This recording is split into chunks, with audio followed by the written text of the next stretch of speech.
Hello, it's me, Jess. I'm here today doing something that I saw Christy Meekin do when she had a really bad broken nail, and that is trying to rebuild my nail out because it separated from the nail plate. It's pretty gross looking. If you're squeamish, I'm sorry. I'll put a little warning in my description, I guess. Yeah, so last month I smacked my fingernail real hard. It broke all the way across and separated from the nail plate, but only on the back half. And then it's grown now since then. I've tried to keep it covered. It's gotten a little bit like weird, I think. I'm not sure from what, but it's grown about 3 millimeters until the part that was attached finally grew past the free edge and just came off naturally. So this doesn't hurt at all. It's fine. But that is my skin, and it is weird because it's exposed. So I'm trying to cover it up with some clear today, and that's what I'm going to do now. So I've got my clear acrylic, I've got my monomer, I've got my brush, and whoops, that's a little too far of a tip there. Okay. And I've got, let's see, acid-free primer and dehydrator. So I've tried to do my cuticle prep the best I could, and I went ahead and washed my hands really well, dried them, and cleaned the nail plate with alcohol. And what I saw Christy do, so her issue, I'm out of frame, aren't I? Crap. Okay. So her issue was that she had, the nail was grown out to here on one side, but it was broke off all the way down really far on the other side. So she had half a nail that she was working with. But what she did was she did dehydrate the nail plate and the nail, the piece of skin. So I'm going to go ahead and do the same and dehydrate my skin and my nail. And she also had like filed and buffed and smoothed a little bit the nail here, and I did that beforehand because I didn't want to gross anyone out because that was pretty gnarly looking. It didn't hurt or anything, it just looks gross, so I didn't want to show that. All right, and then she primed just the nail, not the finger, so I'm gonna do that. I've never used this primer stuff before, so this is my first time with it. I wasn't sure what to expect with the consistency. It's very liquidy. It smells a little strong, so I'm gonna back away from it because I don't want to have an allergic reaction. I do that a lot. Dip liquids make me sneeze, and it sucks. That's why I moved on to using monomer. Monomer is dope. I like it. You can do a lot of cool stuff with it. I'm wearing a set that I made. So I still need to do some tinkering with my sizes, and I still need to figure out how to get these cuticles not so thick. But them shits are pretty, sorry, cuss words, whoops. These things are pretty. These are the Pretty Dead Things, I believe they're the name of the slides, from Voza.shop. My bestie makes the coolest slides. I put them over top of this green is called Fresh Sage from Stellar Nail Dips, and at checkout for an extra $1 you can add glow to it, which obviously I did. It's a gorgeous dip. They actually come with like that little plastic stuff on them, like a seal, so you know they're never gonna spill in transit either, so that's cool. And this is a big old pot, and it was very affordable. So that is Fresh Sage. I took some of Sassy Mouth Dip Powder, all of the lights, that's that hollow stuff, and I sprinkled it across the thumb a little bit and kind of like a swoop, and then across the pinky in a little bit of a swoop.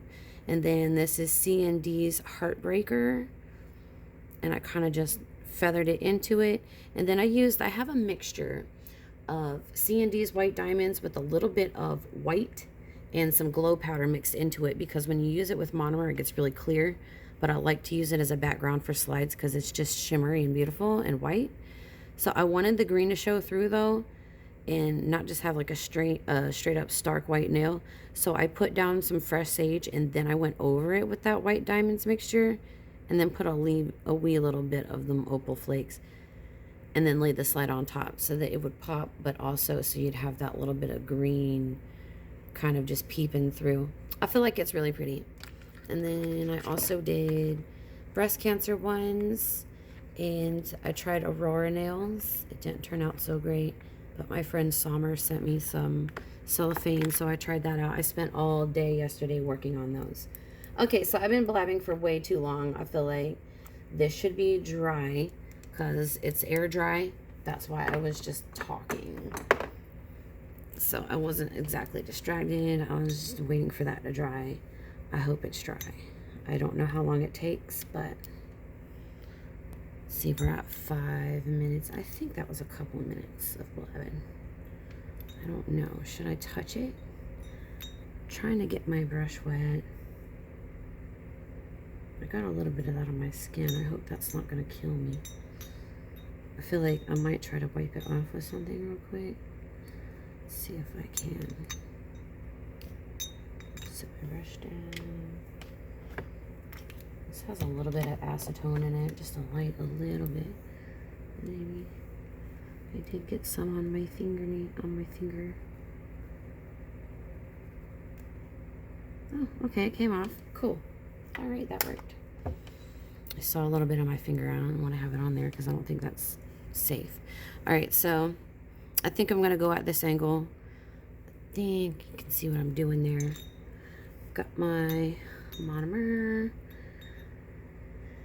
And so I'm gonna just build right off the free edge of my nail, right onto the platform, and then sweep back gently over my nail. And it should bond on because I've prepped it real good. Get my bead, tap off the excess powder because I want the right ratio. I want it to get wet. All right, and I'm gonna press this bead right down and just work it right up to my natural nail, wherever it is. I don't want this to be long. This is just gonna be an extension of my nail. So I'm gonna press it into a short shape. Keep it off my cuticle line. And try to come back with it. All right, that's a little thick, but that's okay. I'll press that out. Bring that side up. I want to keep that side straight. With my side wall. That is a little thick, but it's okay because the thicker I can just file it down. Just want it to blend into my natural nail. That is really long. I think I can just cut that off. So I'm going to try cutting it up because I don't want it to be that long. All that extra length. I'm just trying to do like a little extension of a nail there to act like I have a nail because I don't have a nail. It's completely gone. Totally 100% off. It did not hurt though, so that's good. And you can do this right on top of your skin like that because you do naturally produce oils and things. So by the time my actual finger, that's a little too wet, let me dab off some of my liquid. If your clear is not the right consistency or the right ratio of liquid, it will either crumble or crack. So you want to really try to get that ratio right. Try not to flood my cuticle. Keeping my brush clean. And I'm just doing like that. So your body naturally, I got off topic, I know. Your body naturally produces oils and things. So by the time your nail starts to grow any, your body will have already produced enough oils for that acrylic to lift and come free of the skin. So as it does start to grow, it's not going to hurt as it slides across because it will lift free and it'll just be bonded to my nail moving forward as it grows out. And with it clear, I can watch the progress of it as that happens. Nifty. So I built myself a little square nail. I think it looks pretty good, actually. I'm trying to check it out in all the different lights. See how thick it is. And yeah, I mean, it looks pretty decent. I got a little hair on it. Okay, that was quick. Gonna go ahead and close this up. I need to cover up my monomer. Hopefully it doesn't dissolve or evaporate all out, because I do want to use that in a minute to do some other things that I'm gonna do. But for now, that's my set that I put on, and here's my fingernail I built. I'm letting it set up. I'm gonna pinch it a little bit. It's not sticky anymore, but it's still soft and pliable. So I'm gonna just pinch it with my fingers to give it like a little bit of a curve. You can see that it broke free of the form, and that's okay. I had a hard time with this one because my nail bed itself is very flat, while these nails are very curved. There's a very good like curve. There you can see it. They're very curved, while my actual nail bed itself is very flat. It's not that curved, so it was hard to get that one in particular on. So I'll pull the form off while I'm waiting for this to set up. It's still really soft. Just wait for it. I'm gonna trim it while it's wet, because I do see that it's a little bit off angle, and it's quicker to just snip that off while it's jelly-like before it gets hard. Hopefully that hair will file off when I file it down. I can save myself some filing right there just by snipping off those edges while I wait for it to set up. And they're stuck to my fingers, so I pull out my little tweezers. Oh no, it's sticky. Looks like I did get a little bit on my skin. I'll have to wash my hands very well after this so that I don't break out or anything. Alright, that's setting up. It's getting real hard. It's like already hard. You see how that went from like jelly-like to tap, tap, tap? That's how you know that it's ready, when it is hard. I don't think my brush is formed. Hang on. I can't leave my brush like this.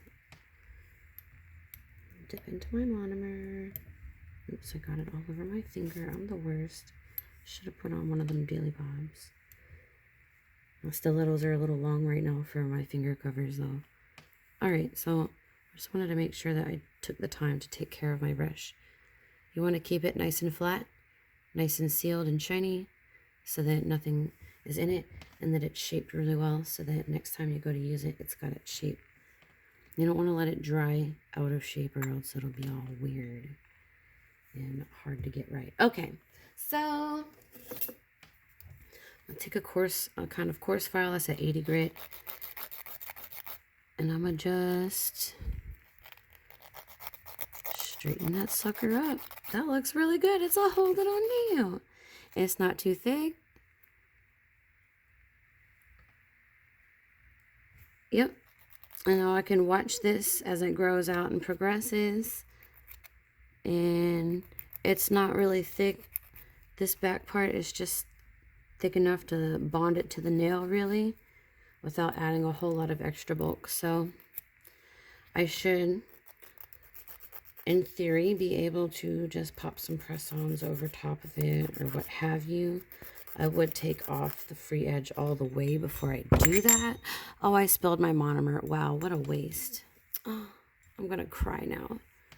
Wow, what a waste. I'm very upset. Yo, that stuff is like 14 doll hairs for 32 ounces, and I do not have an income. It does look like, oh, I've got a business, Lunar Phoenix Custom Nails, press-ons. Yeah, but nobody's bought anything from me. So technically, I don't have a business. I'm still just starting up. So I don't have money coming in. I have no income whatsoever, and everything that I make and everything that I do is just out of pocket, and we're paycheck to paycheck. So spilling my monomer just now was like the saddest thing I've ever done in my life. I'm gonna go cry after this video for sure. Like, legit. Anywho, I made myself a wee little nail. My poor cuticles look terrible, but at least the end of my finger is now protected and it's not gonna get any more boo-boos because I've got a nice little clear acrylic on it, and clear is the strongest.